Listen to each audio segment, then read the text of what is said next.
The midday sun burned hot against the cracked asphalt of the old gas station on Route 19, where the faint hum of distant motorcycles mixed with the dry whisper of wind.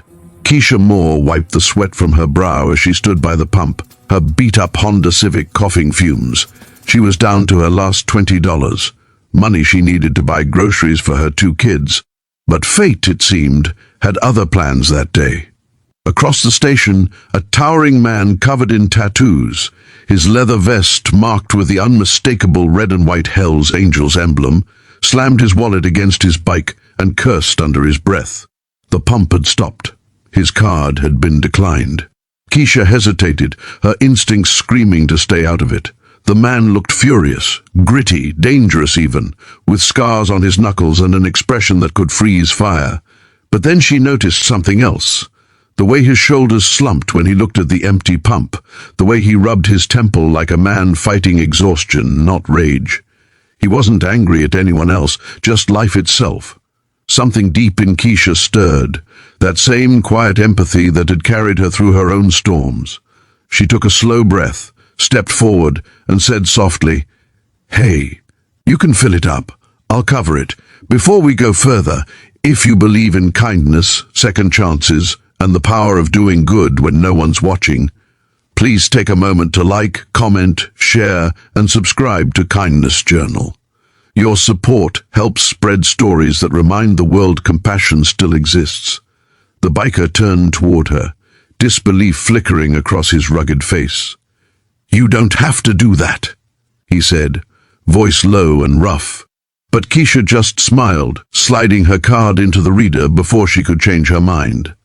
"I know," she replied, "but sometimes we do things not because we have to, but because we can."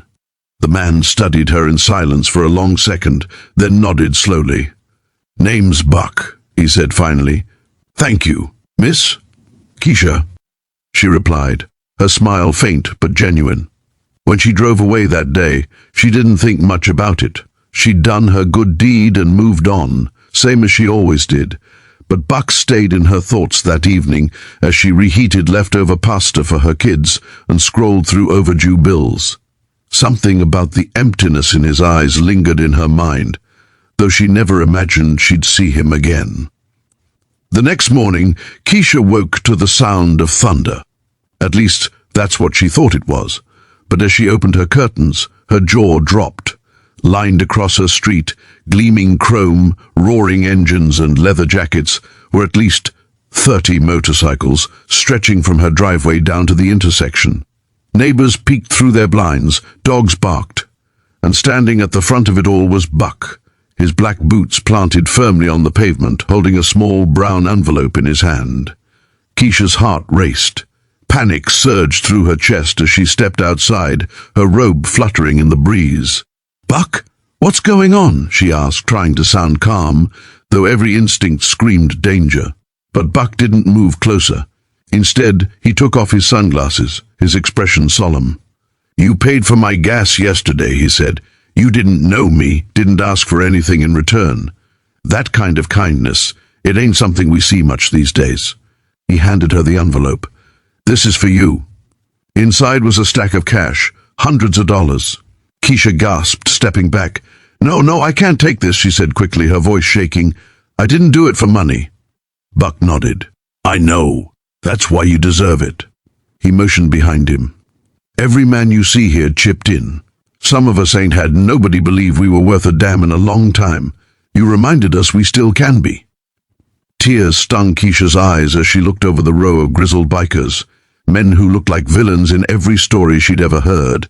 But here they were, silent and respectful, heads slightly bowed. One of them, an older man with grey in his beard, called out, "We don't forget kindness, ma'am, not ever."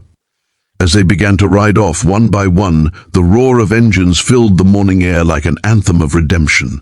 The entire neighborhood stood frozen, watching as the gang of supposed outlaws waved and vanished down the road.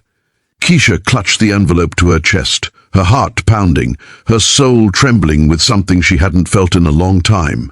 Hope. Later that week, life tried to return to normal. Keisha went back to her shifts at the diner, wiping tables and smiling through exhaustion. But things started to change in subtle ways. People she didn't know began leaving extra tips. Her car mysteriously got new tires one morning. An anonymous donation paid off her electric bill. It was as if that single act of kindness had sent a ripple through the universe, and it was finally coming back to her in waves. Still, the true weight of it all didn't hit her, until one rainy afternoon when she saw a black Harley pull up outside the diner. Buck stepped in, soaked from the downpour, carrying a single white rose in his calloused hand. He sat at her counter like any other customer. "You again," Keisha said with a smile, wiping her hands on her apron. "Didn't expect to see you back here." Buck smirked faintly. "Had to make sure you were doing okay," he said. "My crew told me what happened after that day.